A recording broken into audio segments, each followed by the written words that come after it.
শুনে রাখো জুয়াড়িরা, তোমরা যারা জুয়া খেলে নিজেকে স্বাবলম্বী করতে চাও, জুয়া খেললে স্বাবলম্বী হবা না, আস্তাগফিরুল্লাহ বললে স্বাবলম্বী হবা।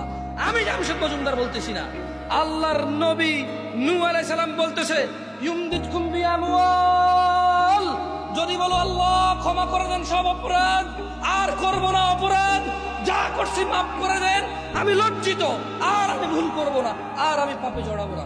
যদি মাপ চাও ভালো হয়ে যাও। নূহ আলাইহিস সালাম বলছে যে, আল্লাহ বলছে যে ওয়ায়ুমদিদকুম বিআমওয়াল, তাহলে তোমাদের সম্পদ বৃদ্ধি করবে। জুয়া খেললে সম্পদ বাড়বে নাকি আস্তাগফিরুল্লাহ বললে? জুয়া খেললে সম্পদ বাড়বে কে বলে?